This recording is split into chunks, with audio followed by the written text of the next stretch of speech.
Welcome to Electric Evolution with Liz Allan. This podcast is about the journey to a more sustainable future in order for us to be able to do our bit to achieve net zero. I'll be discussing a variety of topics with experts in their field in order to educate and increase our knowledge of clean energy, electric vehicles and the electric vehicle infrastructure. So whether you're an individual wanting to make a difference at home, a small business or a corporate, this podcast is just for you. So on today's podcast, I have got Charlie Fraser. Now, Charlie is an electric vehicle racing driver, which excites the heck out of me. He also works for Octopus Electric Vehicles, and we've talked before, and you've got so much. You're not that old either, are you? But you've done so much already. You're not 31. Is that it? Yeah. You've done so much so far. So please, can you I'll say welcome first. Welcome. Thank you very much for joining me. And just tell me how the heck you managed to do all this. How did you get into racing, being an EV racing driver for a start off? So, first of all, thank you for having me. But Pleasure. You make it sound like I'm doing a lot now. The expectation is on to explain. However, I grew up in the East End of Glasgow, and I grew up to two parents who we were potentially the most affluent family in the school, which was which was not hard considering they were both teachers and Mum actually took time off, but it's just the nature of where we were, and I think my dad was really aggressive in trying to show me that I could do whatever I wanted rather than following the status quo. Yeah. So when I was about 4 or 5, he sat me down in front of the telly as Colin McRae won his World Rally Championship in 1995. And I think my dad was kind of going down the lines of, oh look, here's a man from 25 miles away, he did what he wanted, he managed this, you can do anything as well. Cool. And about 22 years later, got out of the car after my first practice session in Scottish Legends, and my dad was like, "What? How on earth did you enjoy that? That's horrible." He said, "What made you want to do this?" And I said, "Well, Dad, I still remember sitting on that sofa with you as McRae was doing donuts with the salt tire out the roof of the car." And his face absolutely dropped because he tried everything. He'd put me down in front of the rugby, he'd put me down in front of the football, he'd put me down in front of the RSNO, Scottish ballet, everything. And that was the one thing that made me. Scottish ballet did as well, but that was the one thing that stuck with me, and I remember as being like one of my earliest childhood memories. Oh, bless you. I kind of always had this hankering to dabble in racing, and I led through like a performance childhood as well. So at the age of 11, I was part of the Dance School of Scotland. Were you?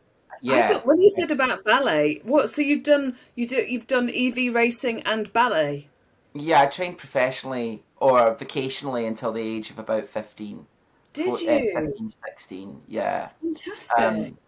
But I think they go much closer hand in hand than people realise, right? One does seem, in the past, one would have seen it as a bit feminine or a bit light and a bit weak. Actually, it's a sport. It's a sport, right? It's an elitist sport. And it's control as well. It's about control, but it's that you as a person, isn't it? And then motorsport, lots of people see as this really aggressive sort of alpha male-esque sort of white knuckle ride, but actually it's so much more about tactics, and it's so much more about being present, and it's so much more about they are both about creating something in the moment that will never live on, but for that moment is beautiful, right? For that moment is perfect.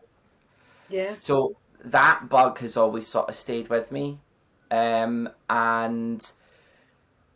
once I got injured, decided that motorsport was the way to go, studied motorsport design engineering, ended up working for Apple while I was at university. Once I finished at university, went full time there. Right. And also went racing with Nissan and Abarth. So I bought a PlayStation 3 like, when I was 16, 17. Yeah. And I would spend all my time that I wasn't at school playing Gran Turismo 5. Sounds like my son, but something completely different that he plays. Yeah. But in 2012, I raced on the PlayStation in something called GT Academy, which was a precursor to esports. Right. Which, if you were fast enough, they took you down to Silverstone, and then they would give you a 3-week intensive course. And at the end, they picked one person to become a Nissan racing driver. Oh my God. I finished 5th. Right. So didn't get the full-time contract, but it Right. gave me that taste, and also it gave me a name. So like if you were going anywhere racing wise at that time, you could say I was part of GT Academy, and all of a sudden they were like, oh, you're weird. Not just you're weird, you're probably good, but you're also weird because we don't understand how this works, because they couldn't. GT Academy drivers were winning British GT championships. They went on to compete at Le Mans. They went on to do some really crazy stuff worldwide.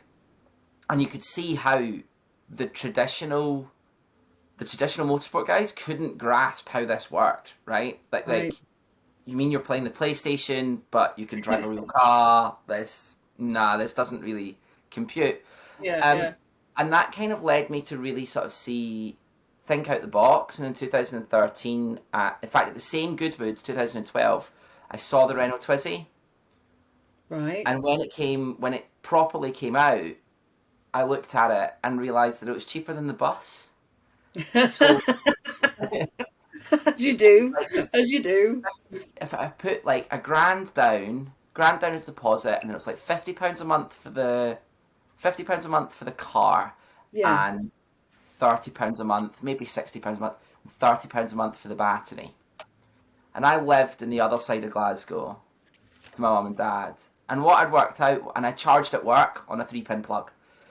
So I worked out that, well, the old Renault Twizzy had a 3-pin plug that just came out the front of the car. So you'd open up the front, like, there's this little hatch at the front about that big. You'd open it up, 3-pin plug on the end of like a bungee cord, and you just plug it into a 3-pin plug. So that sounds like plugging in a lawnmower or something. Yeah, essentially it had a top speed of 52 miles an hour. It was limited. And I was the first non-commercial owner in Scotland, so Renault bent over backwards. They gave me free doors, they gave me free windows. I was out in it in the snow, I was out in it in the summer, did everything in this car that you possibly could. Took it on a trip down to see my grandpa in the seaside town that I now live. And really got not bitten, but realised that it was much easier to move to an electric car than people thought. Now, it also changed my mindset, because people would be like, well, what if you want to drive to Aberdeen, or what if you want to drive to London? I'd be like, I'll get the train.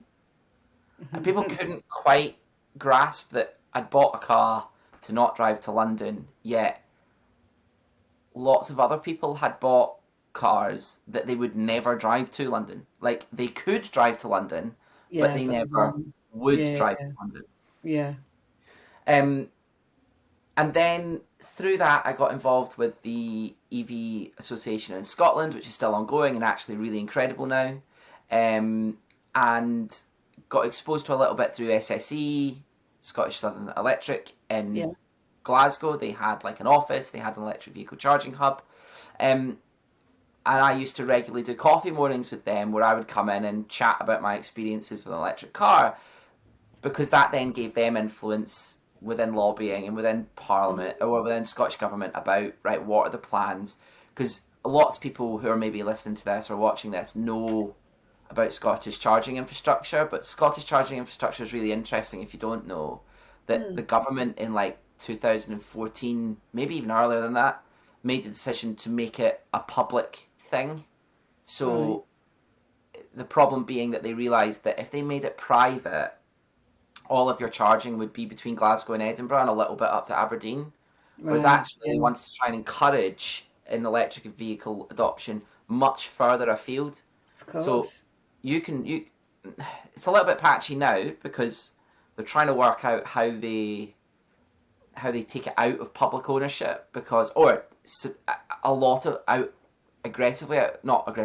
majority out of public ownership because they need to grow quicker. But initially in 2015, 16, there was a charger every 50 miles and you could drive anywhere in Scotland. So I then became like a little bit of a poster boy for SSE to chat to these people about it. And through that, I met a man who was working at Tesla, and he sort of got me out in a car one day and then went, oh, so we started chatting, and he was like, so you studied motorsport design, you work for a tech company, you have an electric car, and you've got your race license. We're just expanding into the UK. Why are you not on the journey with us? So about 5 months later, I ended up at Tesla, spent 2 and a bit years at Tesla, raced from the Goodwood Festival of Speed, Brighton Speed Trials, Bournemouth Wheels, broke a couple of cars. Broke. How do you break? You mean you smashed? You had accidents and smashed? No. Like they blew up. Tesla are really interesting because they want to put a product out and then gather feedback and get testing done while it's in its life cycle, rather than traditionally how a car manufacturer would work. How a car manufacturer would traditionally build a car, right? And that's why, like, if you look at the original 2014 Model S's and you compare it to a Model 3 now, the build quality is so different. And why lots of people still have complaints about Tesla build quality? Because if you go and experience a Model 3 from 2019, it's vastly different from experiencing a Model Y from 2022. I think sometimes people forget that, right? You jump in a Mercedes, it's the same level the entire way through. Some of the tech gets a little bit better, but the level's the same. With a Tesla, you see these incredible jumps in quality over and over and over again. And that's purely because they put the product out, they gather information, then they reiterate really quickly and then go again. So I popped a couple of plastic couplings on the rear-wheel drive cars before the all-wheel drive cars came out by pressing the brake and the accelerator at the same time, which, if you're in the wet or on loose surface, is something that you do regularly, but nobody had yet done it to the point that I did. Pressed this coupling in the motor and the coupling went ping and the car just decided to not drive anymore. So I don't know where in the housing it was. If it was in the motor, it's probably changed, but that's probably my legacy, right? There's probably a little bit of sales culture and chat at Tesla. Maybe not anymore, but my legacy at Tesla is that there's probably a metal coupling in a motor somewhere that was. Somewhere. You do my favour, of course, because they wouldn't have found it. You know, if they wouldn't have known that problem if you hadn't have pushed it to the point that you did. And I think that's where people sometimes miss motorsport as a Formula One's weird, right? Formula One doesn't really link to real life in any way, shape, or form. It's the more dirty forms of motorsport that really link to. What I mean by dirty is long form or rallying. That's where we really see leaps forward in technology because they're using normal stuff. Does that make sense? You are never going to see an engine in a Formula One car on your road car, and you're never going to have winglets the size of, vast. You're never going to have big rear wings on your normal road car or experience downforce. But in things like GT racing, in things like rallycross and in rallying, you see very quick fixes that then translate very quickly into the real world. And you see the electric vehicle side of things, that's happening as well with Formula E. And again, Formula E, you look at it and you think, oh, it's all big winglets, it's all really fast, it's all single-seaters, it's a bit elitist, where are we ever going to... But it's all the coding in Formula E. So all the coding in Formula E is this sort of two-way situation. So it's really quite interesting there. And at the end of my time at Tesla, I started to really realise that it was really racing cars that I wanted to be involved with. So sold my soul to the devil and worked with a company that built petrol cars for a year. Did you? Yeah, but again, I think we miss that petrol vehicles are going to be around for a long time still, right? As Yeah, much as we want the yeah, world to yeah. become as EV focused as possible tomorrow, um, It's not an overnight thing, is it no, really? it's not. It's not. And I think the the interesting thing that Caterham taught me more than Tesla did really was that Tesla came in with people that not had far too much money, but had enough money to buy themselves something and take a risk. Whereas at Caterham, I did a lot of work on something called, again, the Caterham Academy, which was about, if you've never driven a racing car, you can go from standard driver to fully fledged racing driver, European racing driver in about a year. And you buy a car and you stand at a motor show and you have middle-aged men come up to you and you say, would you like to be a racing driver? They all say, yes, yes, yes, yes. And you're like, okay, cool. Do you have an extra 30k in the bank? Are you going to go to the gym? Are you going to get up at 6 o'clock every morning? Are you going to be away from your family for 12 weekends of the year? And some of them are like, no, I can't do that. And some are like, I wish, but my family's going to kill me if I do that. Do you have a towing license? And it's the same with electric cars, right? You go and say, and you say that to anybody at the pub, anybody at coffee.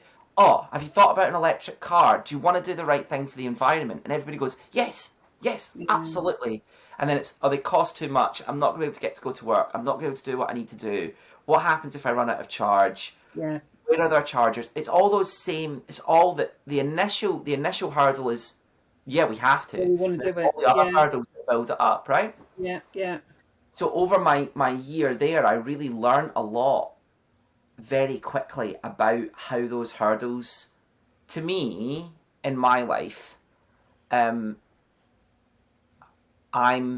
do see the world differently, and I know that now. But to me, like, if you want something, just go and do it. Like, just go and get it. Just go and do it. And I'd never experienced the hurdles in my way, and I don't mean that through a monetary thing. Like, I didn't go karting because mum and dad didn't have the money to go karting. What I mean is, though, like, if you just keep plugging away and trying at it, you'll get there. But Very much so.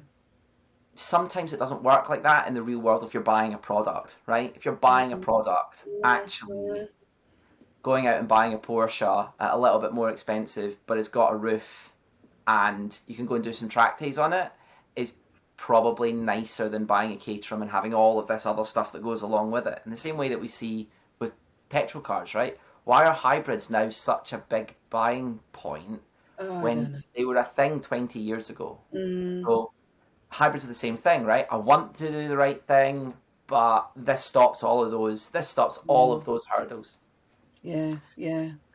The end of Caterham, I spent some time doing my own thing. I ran my own business in Scotland, putting 12-year-olds in Lamborghinis, Ferraris, Aston Martins on airfield. Wonderful. At the same time, I did some crazy things with electric vehicles. I took 10 across the desert in the Middle East. I took remember 4 you EVs saying. to the Arctic Circle. Yeah, and then 2019. How did you do that? Don't move on. You can't move on. You can't just go. I took 4 EVs to the Arctic Circle, and you did stuff in the Middle East. You can't just glaze over that. You've got to tell me, how the heck did you do that? So I had friends or people that I'd met through the EV world, and through social media and through LinkedIn and some other stuff that we're looking at doing things with electric vehicles. So Ben looked at doing something called Global EV RT. He took some vehicles out in the Middle East, and the same Beth and Dieter with the Arctic adventure was a little bit different, which we'll come on to. So I got in touch with Ben. I was speaking to Ben, and was like, "Look, I can come out. I'll come out and help. Like, I'll just come out and help, because." Again, I've been nitty gritty. I've been on that, like I was saying about the dirty side of motorsport. I've been on the dirty side of the car, right? Rather than actually, let's have all this sort of thought leadership and processing and let's discuss what the problems are to EV adoption. Well, let's go out there and do it, and see the problems, right? So I said, I can come out, I can help with the cars, I've got my race license, I can instruct a little bit, we can make sure everybody's safe, we can make sure that everybody's going to be good, and do you know what? We'll go from there. And I think initially it's the same thing whenever I go and join a new business. They think, oh, Charlie's going to be amazing, Charlie's going to tell us all about the spec of the cars, we're not going to have to worry about the spec of the cars anymore, we're not going to have to worry about how far they go or what size the batteries are. I don't care about that. Like, I literally do not care about that. Because I don't think that sells a car, A, and B, I don't think it's what helps a customer understand that the car's right for them, right? So I went out, they asked me to I spoke to them about how we should speak about cars, and then I helped them make sure that they had their charging plan nailed on. So rather than these were paying customers that were on this roadshow, this road trip. The problem that they really had was that they hadn't done the maths on the charging, and just everybody would turn up, like we would open a public charger. So Ben had done all this work to open chargers at hotels that we were staying at on the way. Amazing work. But when the cars turned up, there'd been no maths on the fact that we had 400, probably about 600, 800 kilowatt hours, more than that, about 1,000. We had a megawatt of power that we needed to put into these EVs, but we only had 2, 3, 4 chargers. Oh, good God! Yeah. So how did you make that work? Yeah. And the thing would always be that you'd have to stop all these paying customers. They would turn up, and at the end, by sort of the second or third charge, I was just like, you're just going to park in the car park and give me your keys. That's all that's going to happen. You're going to park in the car park, give me your keys, then we're good, right? And that then, at the end of that adventure, I remember speaking to Gerard at Try EV. Now, I don't know what's happening with Try EV at the moment. He's doing some other stuff at the moment, but Try EV was a cool concept. And he knew Beth and Dieter. Beth Lilly, who is well known. Dieter's a little bit more quiet in the background. Now they run ERA, so the ERA Championship in the Benelux region, which is it's a Formula 3000 or a Formula 4 style car that's fully electric for getting you into to give a career path to people wanting to drive electric cars in racing. And Beth and Dieter had decided that they wanted to do an Arctic trip with people that had never driven electric vehicles before to highlight ocean pollution. Right, okay. And I'd said, well, I can come along and help. And they're all a bit like, well, we think it should be okay. It shouldn't be too bad. We should be all okay. And I remember getting a call, and they were in Copenhagen, and I think I was with my mum in my car, going like, Charlie, can you fly it to Oslo, or can you come out and help us? Because it's like herding cats, and we're struggling to make sure that these people are getting charges in their car.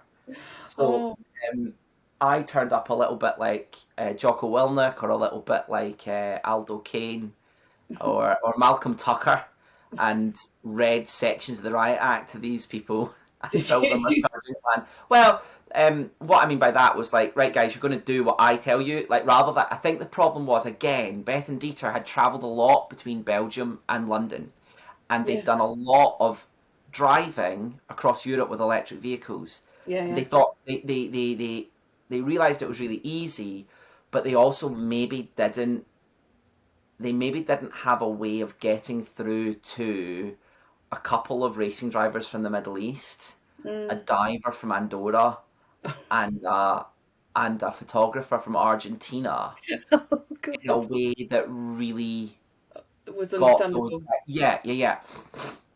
And I think less so my personality and more so the fact that I'd been called in gave me the ability to be like, this is how it's being done, guys. Yeah. This is why I'm here.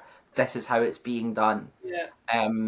So yeah, I flew into Oslo and then met them, and then We drove a 2015 Nissan Leaf, a original Tesla Roadster, a Model S, and an i3 to Nordkapp, which is the northernmost point of Norway, which is the northernmost point of Europe.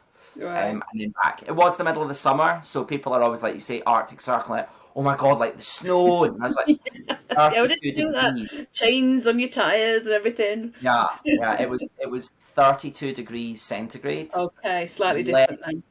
Less than 1,500 kilometers from the North Pole. So that was a big drive homer to me of climate change. Like that hit me hard right when that happened. I was like, right, climate change is a thing. It's real.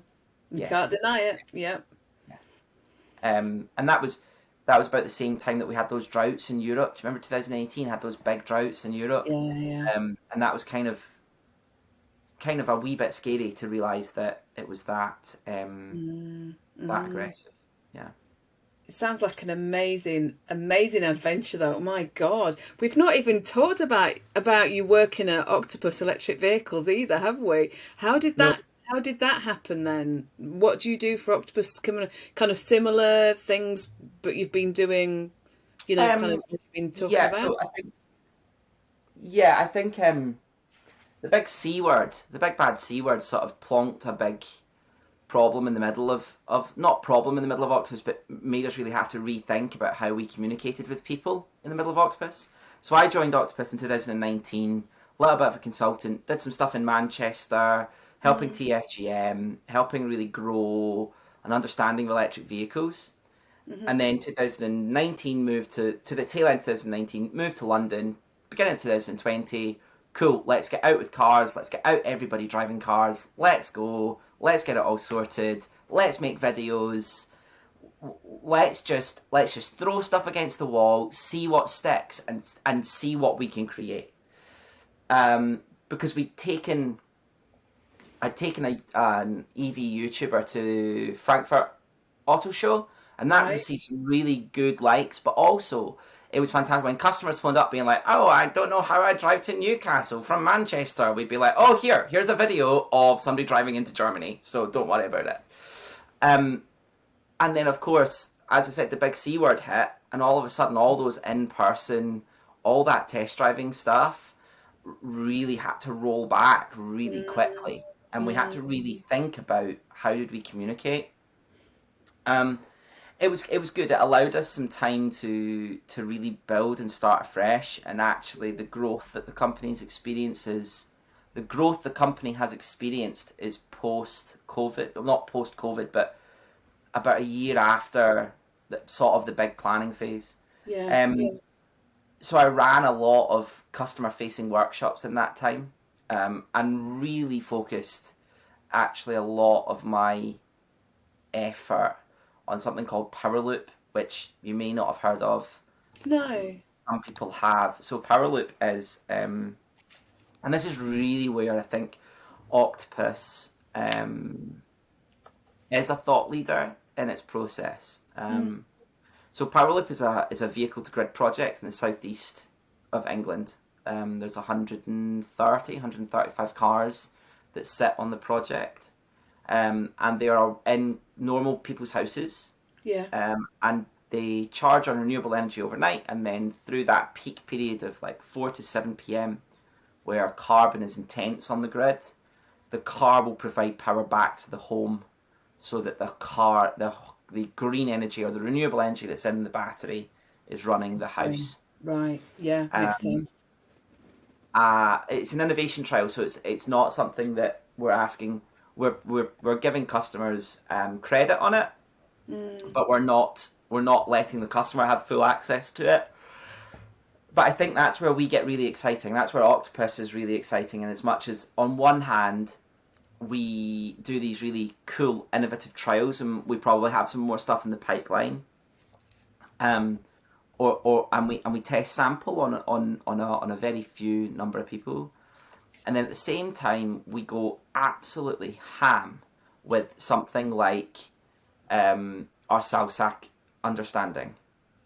So we have a SALSAC proposition that we are trying to get as many cars out the door as possible, because that's the only way we achieve price parity, right? At the moment is number of cars on the road and salary sacrifice, right? Salary sac creates a bit of price parity in the short term, and if we get enough cars on the road, we then create price parity, and we also create a second-hand market that becomes fairer as well and less regionalised. So those are our real push points. But what's really exciting is that we can really test in those small innovative projects and then take the real customer benefit out of that and apply it to the Salsac or to a wider range of customers. So a lot of customers may not have a car from us, but they're on like Intelligent Octopus, which is a tariff. A lot of Intelligent Octopus's learning has come from Powerloop. So without having the cars on the road and without having that data set, that's why we want to get as many cars out on the road as possible. To do the right thing, to get electric cars on the road, but it's not like this big sales push. It's that without that data set, we can't, without having massive data set of electric cars, we can't help push forward the changes that we need to change in our society. And I think that then comes to looking at the energy transition and electric vehicles as a holistic problem, rather than or looking at it holistically, looking at the problem holistically, rather than looking at let's swap every electric car for petrol, because this might not resonate with a lot of people that listen or with people that you've had on before. But I don't believe the future is changing every car to being electric. I don't believe that changing every lorry on the road to being electric is the right thing either, because actually we need to come up with a more efficient, cleverer way of utilising these vehicles to allow us to build less. Because that's the other thing, right? CO2 is hugely sent out at the time of building a product. So if we could build less product, allow the manufacturers to not lose money at the moment, make money in the long term would be cool, but lose money in the short term is the big thing. And you see there are people that are dabbling in it, but they're just not maybe dabbling hard enough. And I think that's where I really love what we do at Octopus, is that we don't really dabble. We kind of jump in both feet, and if it doesn't work, go, okay, it didn't work. But if it does work, fantastic, we can keep going. Yeah, exactly. I could talk to you all day. This is so interesting. I was going to ask you, so Octopus Electric Vehicles, you have drive days, don't you? Yeah. And this is where I go, nudge, nudge, Charlie, nudge, nudge. How do people get on? So what is the point of the drive days, and how do people get on them? So I think there's two parts to the drive days at Octopus.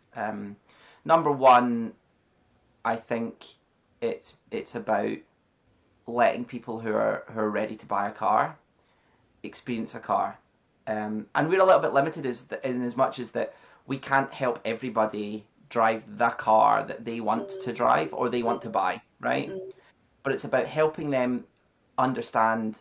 If you drive a Nissan Leaf, you're going to have an understanding of what the Tesla is going to be like. Yes. Or at least you're going to be able to understand what the electric side of it is like. You might not know what the Tesla side of it's like, right? But if you drive a Polestar 2, I can talk to you about what an i4 is going to feel like, and I can talk to you about what a Tesla Model 3 is going to feel like on either side of that. So that's the main focus of these drive days, is to, or at least the ones that we go, the ones we have been doing, is mainly to get people excited and understand the product, and get them to give them its seal of approval, right? And as much as that, it's the second biggest purchase you'll ever make in your life. For most people. You're asking people to take.